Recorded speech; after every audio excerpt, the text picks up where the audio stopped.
ನಮಸ್ಕಾರ ಸ್ನೇಹಿತರೆ, ಎಲ್ಲ ವೀಕ್ಷಕರಿಗೆ ಆತ್ಮೀಯ ಸ್ವಾಗತ. ಎಸ್ ಬಿ ಹುರ್ತಿಯ ಈ ಒಂದು ವಿಶೇಷವಾಗಿರುವಂತಹ ಪ್ರಧಾನಮಂತ್ರಿ ಆವಾಸ್ ಯೋಜನಾ ಅರ್ಬನ್ 2.0 ಎನ್ನುವಂತಹ ಯೋಜನೆ ಅಡಿಯಲ್ಲಿ ಸರ್ಕಾರದಿಂದ ಸಬ್ಸಿಡಿ ಸಾಲ ಪಡೆಯುವಂತಹ ವಿಡಿಯೋ ನೋಡೋಕ್ಕೆ.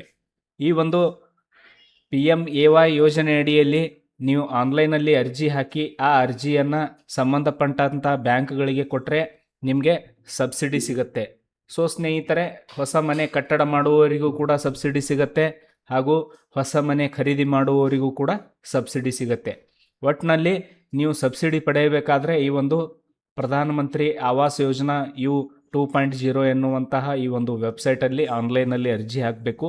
ಅರ್ಜಿಯನ್ನು ಯಾವ ರೀತಿ ಹಾಕಬೇಕಂತ ನಾನು ಲೈವ್ ಪ್ರೂಫ್ ಇವತ್ತಿನ ವಿಡಿಯೋದಲ್ಲಿ ನಿಮಗೆ ತಿಳಿಸ್ಕೊಡ್ತಾ ಇದ್ದೇನೆ. ಹಾಗೂ ವಿಡಿಯೋದಲ್ಲಿ ನೀವು ಏನಾದರೂ ಸ್ಕಿಪ್ ಮಾಡಿದ್ರೆ, ವಿಡಿಯೋನ ಕಂಟಿನ್ಯೂ ಆಗಿ ನೋಡಲಿಲ್ಲ ಅಂದರೆ ಯಾವ ಕಾರಣಕ್ಕೂ ನಿಮಗೆ ಸಂಪೂರ್ಣವಾಗಿ ಅಪ್ಲಿಕೇಶನ್ ಹಾಕೋಕ್ಕೆ ಬರೋದಿಲ್ಲ. ಯಾಕಂದರೆ ತುಂಬ ಚೇಂಜಸ್ಗಳಿದ್ದಾವೆ ಈ ಒಂದು ಅಪ್ಲಿಕೇಶನಲ್ಲಿ.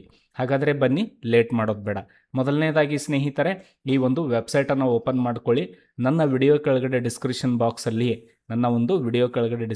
ಬಾಕ್ಸಲ್ಲಿ ವೆಬ್ಸೈಟ್ ಲಿಂಕ್ ಕೊಟ್ಟಿದ್ದೇನೆ. ಅಲ್ಲಿ ಕ್ಲಿಕ್ ಮಾಡಿದಾಗ ಈ ರೀತಿ ಒಂದು ವಿಂಡೋ ಓಪನ್ ಆಗುತ್ತೆ. ಹಾಗೂ ಇಲ್ಲಿ ಮೇಲೆ ಕೂಡ ಇದೆ ನೋಡಿ ವೆಬ್ಸೈಟ್ ಲಿಂಕು. ನನ್ನ ವಿಡಿಯೋ ಕೆಳಗಡೆ ಕೊಟ್ಟಿರೋ ಲಿಂಕ್ ಕ್ಲಿಕ್ ಮಾಡಿ ಡೈರೆಕ್ಟ್ ಓಪನ್ ಆಗುತ್ತೆ, ಏನು ತೊಂದರೆ ಇಲ್ಲ. ನೆಕ್ಸ್ಟ್ ಇದನ್ನು ಸ್ಕ್ರಾಲ್ ಅಪ್ ಮಾಡ್ಕೊಳ್ಳಿ.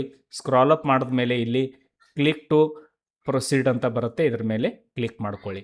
ನೆಕ್ಸ್ಟ್ ಇಲ್ಲಿ ಯಾವ ಡಾಕ್ಯುಮೆಂಟ್ಸ್ ಬೇಕಂತ ಇಲ್ಲಿ ನಿಮಗೆ ಕೇಳುತ್ತೆ. ಇಲ್ಲಿ ಡಾಕ್ಯುಮೆಂಟ್ಸ್ ಹೇಳಿದ್ದಾರೆ. ಅಪ್ಲಿಕೆಂಟ್ ಆಧಾರ್ ಕಾರ್ಡ್, ಯಾರ ಹೆಸರಲ್ಲಿ ಒಂದು ಅರ್ಜಿ ಹಾಕ್ತಾ ಇದ್ದೀರಾ ಅವರ ಆಧಾರ್ ಕಾರ್ಡ್, ಹಾಗೂ ಆಧಾರ್ ಕಾರ್ಡ್ ನಿಮ್ಮ ಮನೆ ಸದಸ್ಯರ ಒಂದು ಆಧಾರ್ ಕಾರ್ಡ್ಗಳು ಬೇಕಾಗುತ್ತೆ. ಹಾಗೂ ನಿಮ್ಮ ಒಂದು ಆಧಾರ್ ಕಾರ್ಡ್ ಅಕೌಂಟಿಗೆ ಲಿಂಕ್ ಆಗಿರಬೇಕಾಗುತ್ತೆ, ಆಧಾರ್ ಸೀಡಿಂಗ್ ಆಗಿರಬೇಕು. ಹಾಗೂ ಇನ್ಕಮ್ ಪ್ರೂಫ್ ಏನಾದರೂ ಬೇಕು. ನೀವು ನೌಕರಸ್ಥರಿದ್ದರೆ ನಿಮ್ಮ ಒಂದು ಸ್ಯಾಲ್ರಿ ಸ್ಲಿಪ್ ಬೇಕಾಗುತ್ತೆ, ಅಥವಾ ನೀವು ಬಿಸ್ನೆಸ್ ಮಾಡ್ತಾ ಇದ್ದರೆ, ನೀವು ಏನಾದರೂ ಇನ್ಕಮ್ ಟ್ಯಾಕ್ಸ್ ತುಂಬ್ತಾ ಇದ್ದರೆ ಅದರ ಒಂದು ಕಾಪಿ ಬೇಕಾಗುತ್ತೆ. ಅಥವಾ ನೀವು ಏನೂ ಮಾಡಲ್ಲ ಅಂದರೆ ನಿಮ್ಮ ಒಂದು ಆದಾಯ ಪ್ರಮಾಣ ಪತ್ರ ಕೂಡ ಅಪ್ಲೋಡ್ ಮಾಡ್ಬೋದು. PDF ಅಲ್ಲಿ 100 KB ಕಡಿಮೆ ಇರಬೇಕು. ಹಾಗೂ ಸ್ನೇಹಿತರೆ, ನೆಕ್ಸ್ಟ್ ಏನು ಮಾಡಬೇಕಂದ್ರೆ ಇಲ್ಲಿ ಪ್ರೊಸೀಡ್ ಅಂತ ಕ್ಲಿಕ್ ಮಾಡಿ. ಕ್ಲಿಕ್ ಮಾಡಿದಾಗ ನಿಮ್ಮ ಮುಂದೆ ಈ ರೀತಿ ಒಂದು ವಿಂಡೋ ಓಪನ್ ಆಗುತ್ತೆ. ಇಲ್ಲಿ ಸ್ಟೇಟನ್ನು ಸೆಲೆಕ್ಟ್ ಮಾಡಬೇಕು, ಕರ್ನಾಟಕ. ನೆಕ್ಸ್ಟ್ ಏನು ಮಾಡಬೇಕು, ನಿಮ್ಮ ಒಂದು ಆ್ಯನ್ಯುವಲ್ ಇನ್ಕಮ್ ಅಂತ ಕೇಳುತ್ತೆ ಇಲ್ಲಿ. ಅಂದರೆ ನಿಮ್ಮ ವಾರ್ಷಿಕ ಆದಾಯ ಎಷ್ಟಿದೆ. ನೀವು ಸ್ಯಾಲ್ರಿ ತೊಗೊಳ್ತಾ ಇದ್ದರೆ ನಿಮ್ಮ ತಿಂಗಳ ಆದಾಯ ಏನಿದೆ, ಗ್ರಾಸ್ ಸ್ಯಾಲ್ರಿ, ಅದನ್ನು 12 ಮಾಡಬೇಕು. ಅದನ್ನು ಟೋಟಲ್ 9 ಲಕ್ಷಕ್ಕಿಂತಲೂ ಕಡಿಮೆ ಇರಬೇಕು. ಅಂದರೆ ಜಾಬ್ ಮಾಡುವವರು ಪ್ರತಿ ತಿಂಗಳು 75,000ಕ್ಕಿಂತ ಮೇಲೆ ಸ್ಯಾಲ್ರಿ ಪಡಿತಾ ಇದ್ದರೆ ಅವರು ಎಲಿಜಿಬಲ್ ಆಗಲ್ಲ. 75,000ಕ್ಕಿಂತಲೂ ಕಡಿಮೆ ಗ್ರಾಸ್ ಸ್ಯಾಲ್ರಿ ಇದ್ದರೆ ಪ್ರತಿ ತಿಂಗಳು ಅವರು ಅರ್ಜಿ ಹಾಕ್ಬೋದು. 9 ಲಕ್ಷಕ್ಕಿಂತಲೂ ಕಡಿಮೆ ಇರಬೇಕು ವಾರ್ಷಿಕ ಆದಾಯ. ಬಿಸ್ನೆಸ್ ಮಾಡುವವರಿಗೂ ಕೂಡ ಸೇಮ್ ಪ್ರೊಸೀಜರ್ ಇದೆ. ಅವರಿಗೂ ಕೂಡ ಅವರ ನೆಟ್ ಇನ್ಕಮ್ 9 ಲಕ್ಷಕ್ಕಿಂತಲೂ ಕಡಿಮೆ ಇರಬೇಕು. ನಮ್ಮ ಗ್ರಾಸ್ ಇನ್ಕಮ್ ಏನಿದೆ ಇದರಲ್ಲಿ ಟೋಟಲ್ 5,42,000 ಇದೆ, ನಾವು ಅದನ್ನೇ ಹಾಕ್ತೇವೆ. ನೆಕ್ಸ್ಟ್ ಇಲ್ಲಿ ನೀವು ಸರ್ಕಾರದಿಂದ ಸಾಲ ಪಡಿತಾ ಇದ್ದರೆ, ಸೊ ನೀವು ಬ್ಯಾಂಕುಗಳಿಂದ ಸಾಲ ಪಡಿತಾ ಇದ್ದರೆ, ನಿಮಗೆ ಸಬ್ಸಿಡಿ ಬೇಕಾಗಿದ್ದರೆ ಇಲ್ಲಿ ಇಂಟ್ರೆಸ್ಟ್ ಸಬ್ಸಿಡಿ ಸ್ಕೀಮ್ ಅಂತ ಬರುತ್ತೆ, ಥರ್ಡ್ ಆಪ್ಷನ್. ಇದನ್ನು ಕ್ಲಿಕ್ ಮಾಡ್ಕೊಳ್ಳಿ. ನೆಕ್ಸ್ಟ್ ಇಲ್ಲಿ ನಿಮ್ಮದು ಮನೆ ಏನಾದರೂ ಇದೆಯಾ ಅಂತ ಕೇಳುತ್ತೆ. ಇಲ್ಲ ಅಂದರೆ ಇಲ್ಲ ಮಾಡಿ, ಎಸ್ ಅಂದರೆ ನಿಮಗೆ ಸಬ್ಸಿಡಿ ಸಿಗಲ್ಲ. ನೆಕ್ಸ್ಟ್ ಇಲ್ಲಿ ನೋಡಿ, ನಿಮಗೆ ಈ ಸಬ್ಸಿಡಿಯ ಒಂದು ಬೆನಿಫಿಟ್ ತೊಗೋಬೇಕಾದ್ರೆ ಮೊದಲು ನೀವೇನಾದರೂ ಸರ್ಕಾರದಿಂದ ಇಲ್ಲಿ ಸಬ್ಸಿಡಿ ತೊಗೊಂಡಿದ್ದೀರಾ 20 ವರ್ಷದ ಒಳಗೆ ಅಂತ ಕೇಳುತ್ತೆ. ನಾವು ಯಾವ ಸಬ್ಸಿಡಿ ಕೂಡ ತೊಗೊಂಡಿಲ್ಲ, ಅದಕ್ಕೆ ನೋ ಮಾಡ್ತೇವೆ. ನೆಕ್ಸ್ಟ್ ಚೆಕ್ ಎಲಿಜಿಬಿಲಿಟಿ ಅಂತ ಕೊಡ್ತೇವೆ. ನೆಕ್ಸ್ಟ್ ನೋಡಿ ಸ್ನೇಹಿತರೆ, ಇಲ್ಲಿ ಯಾರ ಒಂದು ಹೆಸರಲ್ಲಿ ಅರ್ಜಿ ಸಲ್ಲಿಸ್ತಾ ಇದ್ದೀರಾ ಅವರ ಒಂದು ಆಧಾರ್ ಕಾರ್ಡ್ ನಂಬರನ್ನು ಹಾಕಿ ಆಧಾರ್ ಕಾರ್ಡಲ್ಲಿರೋ ಥರ ಹೆಸರನ್ನು ಹಾಕಬೇಕು. ನೋಡಿ ಸ್ನೇಹಿತರೆ, ನಾವು ಈಗಾಗಲೇ ಆಧಾರ್ ಕಾರ್ಡ್ ನಂಬರು ಹಾಗೂ ಆಧಾರ್ ಕಾರ್ಡಲ್ಲಿರೋ ಥರ ಹೆಸರನ್ನು ಹಾಕಿದ್ದೇವೆ. ನೆಕ್ಸ್ಟ್ ಇಲ್ಲಿ ಕ್ಲಿಕ್ ಹಿಯರ್ ಟು ಅಂತ ಬರುತ್ತೆ. ಇಲ್ಲಿ ಒಂದು ಸಣ್ಣ ಬಾಕ್ಸ್ ಬರುತ್ತೆ, ಇದರ ಮೇಲೆ ಕ್ಲಿಕ್ ಮಾಡ್ಕೊಳ್ಳಿ. ಈ ಬಾಕ್ಸ್ ಮೇಲೆ ಕ್ಲಿಕ್ ಮಾಡಿದಾಗ ಇಲ್ಲಿ ನಿಮಗೆ ಜನರೇಟ್ OTP ಅಂತ ಬರುತ್ತೆ. ಇಲ್ಲಿ ಕ್ಲಿಕ್ ಮಾಡಿದಾಗ ನಿಮ್ಮ ಆಧಾರ್ ಕಾರ್ಡ್ಗೆ ಲಿಂಕ್ ಇರೋ ಮೊಬೈಲ್ಗೆ ಒಂದು OTP ಹೋಗುತ್ತೆ. ಇವಾಗ ಜನರೇಟ್ OTP ಅಂತ ಕೊಡಬೇಕು. ನೋಡಿ OTP ಈ ನಿಮ್ಮ ಆಧಾರ್ ಕಾರ್ಡ್ಗೆ ಲಿಂಕ್ ಇರೋ ಮೊಬೈಲ್ ನಂಬರ್ನ ಕೊನೆ 4 ಅಂಕಿ ಕಾಣುತ್ತೆ. ಇಲ್ಲಿ OTPನ ಎಂಟ್ರಿ ಮಾಡಬೇಕು.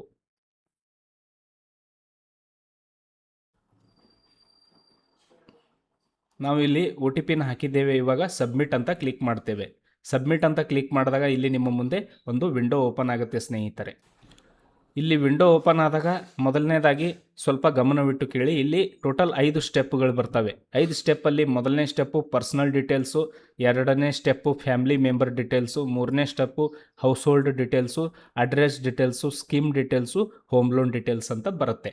ಸೊ ನಾನು ಸ್ಟೆಪ್ ಬೈ ಸ್ಟೆಪ್ ನಿಮಗೆ ತಿಳಿಸ್ಕೊಡ್ತಾ ಇದ್ದೇನೆ, ಗಮನವಿಟ್ಟು ನೋಡಬೇಕು. ಇಲ್ಲಿ ಮೊದಲನೇ ಸ್ಟೆಪ್ಪಲ್ಲಿ ಪರ್ಸನಲ್ ಡೀಟೇಲ್ಸಲ್ಲಿ ಏನು ಬರುತ್ತೆ, ಇಲ್ಲಿ ಯಾರ ಹೆಸರಲ್ಲಿ ನೀವು ಅರ್ಜಿ ಸಲ್ಲಿಸ್ತಾ ಇದ್ದೀರಾ, ಯಾರ ಒಂದು ಆಧಾರ್ ಕಾರ್ಡ್ ನಂಬರ್ ಕೊಟ್ಟು OTP ಹಾಕಿದ್ದೀರಾ ಅವರ ಒಂದು ಹೆಸರು ಬರುತ್ತೆ, ಅವರ ಆಧಾರ್ ನಂಬರ್ ಬರುತ್ತೆ. ನೆಕ್ಸ್ಟ್ ಇಲ್ಲಿ ಏನು ಬರುತ್ತೆ ಕೆಳಗಡೆ ಅವರ ಒಂದು ಪ್ಯಾನ್ ಕಾರ್ಡ್ ನಂಬರನ್ನು ಹಾಕಬೇಕು ಹಾಗೂ ಅವರ ಡೇಟ್ ಆಫ್ ಬರ್ತ್ ಹಾಕಬೇಕು. ನೆಕ್ಸ್ಟ್ ಇಲ್ಲಿ ಅವರ ಒಂದು ಮೊಬೈಲ್ ನಂಬರು, ಅವರ ಇಮೇಲ್ ID ಹಾಗೂ ಇಲ್ಲಿ ಜೆಂಡರ್, ಅವ್ರು ಮೇಲ್ ಇದ್ದರೆ ಮೇಲ್, ಫಿಮೇಲ್ ಇದ್ದರೆ ಫಿಮೇಲ್, ಅವ್ರು ಲಗ್ನ ಆಗಿದ್ದರೆ ಮ್ಯಾರಿಡ್ ಅಂತ ಮಾಡಿ, ಇಲ್ಲಾಂದರೆ ಸಿಂಗಲ್ ಅಂತ ಮಾಡ್ಬೋದು. ಅವರು ವಿಡೋ ಇದ್ದರೆ ವಿಡೋ ಅಂತ ಹಾಕ್ಬೋದು. ನೀವೇನಾದರೂ ಅನಾಥರು ಇದ್ದೀರಾ ಅಂತ ಕೇಳುತ್ತೆ.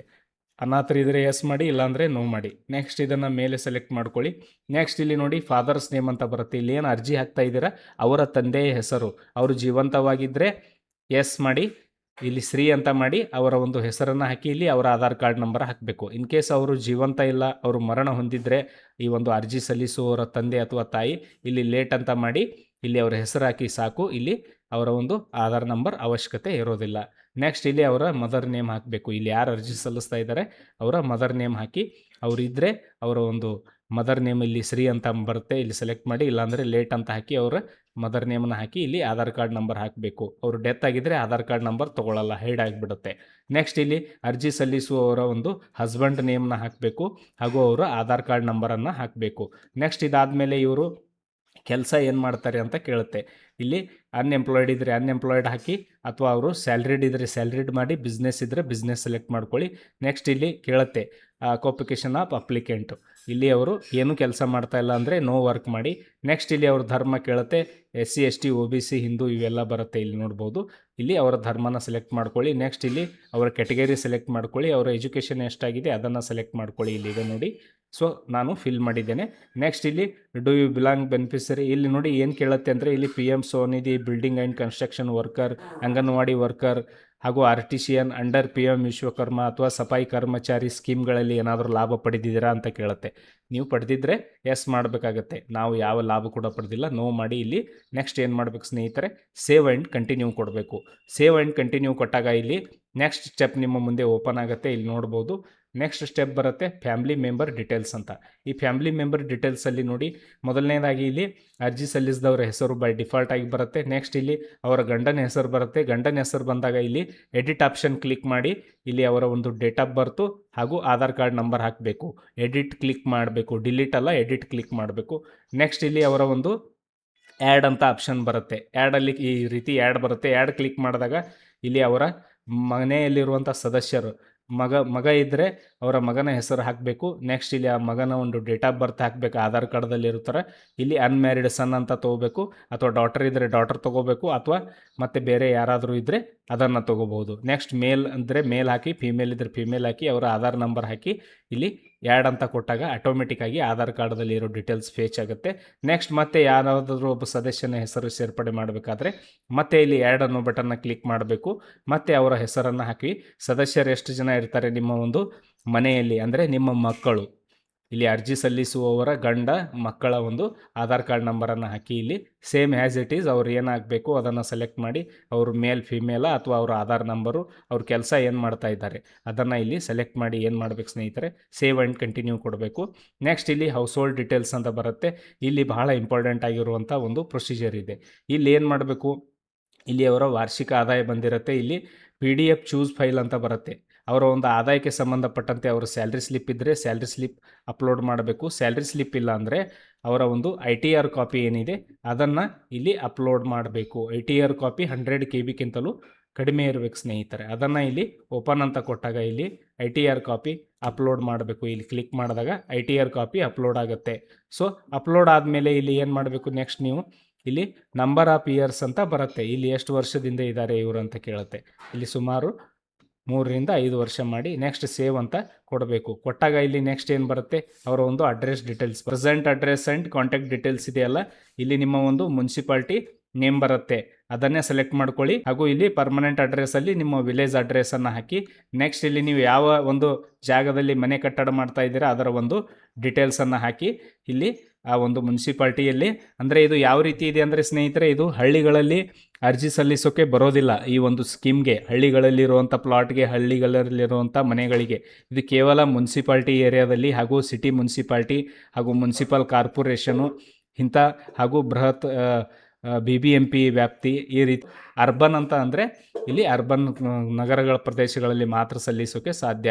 ಇಲ್ಲಿ ಸೇವ್ ಆ್ಯಂಡ್ ಕಂಟಿನ್ಯೂ ಅಂತ ಕೊಡಿ. ಈ 4 ಆಪ್ಷನ್ಗಳು ಫಿಲ್ ಆದಮೇಲೆ ಸ್ಕಿಮ್ ಡೀಟೇಲ್ಸ್ ಅಂತ ಬರುತ್ತೆ. ಇಲ್ಲಿ ನೋ ಇರುತ್ತೆ, ಅಷ್ಟನ್ನೇ ಬಿಟ್ಟಾಕಿ, ನೋನೇ ಬಿಟ್ಟಾಕಿ, ಎಸ್ ಮಾಡಬೇಡಿ. ನೆಕ್ಸ್ಟ್ ಇಲ್ಲಿ ಸೇವ್ ಆ್ಯಂಡ್ ಕಂಟಿನ್ಯೂ ಅಂತ ಕೊಡಿ. ಕಂಟಿನ್ಯೂ ಅಂತ ಕೊಟ್ಟಾಗ ಲೋನ್ ಡೀಟೇಲ್ಸ್ ಅಂತ ಬರುತ್ತೆ. ಇಲ್ಲಿ ಹೋಮ್ ಲೋನ್ ಡೀಟೇಲ್ಸ್ ಬಂದಾಗ ಇಲ್ಲಿ ನಿಮಗೆ ಆಪ್ಷನ್ಗಳು ಕೇಳ್ತಾವೆ.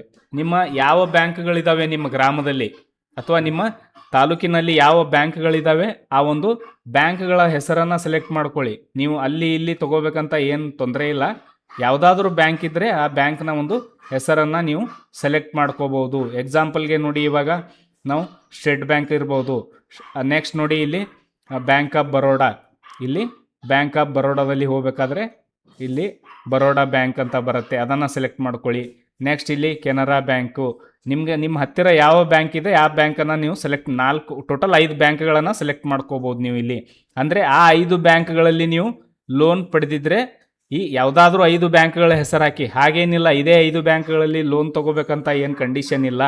ಒಟ್ಟಿನಲ್ಲಿ ಏನಿದೆ 5 ಬ್ಯಾಂಕ್ಗಳಿಗೆ ಇಲ್ಲಿ ಅರ್ಜಿಯನ್ನು ನೀವು ಹಾಕ್ಬೋದು. ಹೆಸರನ್ನು ಇಲ್ಲಿ ಸೆಲೆಕ್ಟ್ ಮಾಡಿ, ಏನು ತೊಂದರೆ ಇಲ್ಲ. ನೆಕ್ಸ್ಟ್ ಇಲ್ಲಿ ಪ್ರೈವೇಟ್ ಬ್ಯಾಂಕ್ಗಳನ್ನು ಕೂಡ ಸೆಲೆಕ್ಟ್ ಮಾಡ್ಕೋಬೋದು. ಇಲ್ಲಿ 2 ಆಪ್ಷನ್ಗಳಿರ್ತವೆ, ಇವುಗಳನ್ನು ಕ್ಲಿಕ್ ಮಾಡ್ಕೊಳ್ಳಿ. ನೆಕ್ಸ್ಟ್ ಇವು 2 ಬಾಕ್ಸನ್ನು ಕ್ಲಿಕ್ ಮಾಡ್ಕೋಬೇಕು. ನೋಡಿ ಎಷ್ಟು ಇಂಪಾರ್ಟೆಂಟ್ ಇದೆ.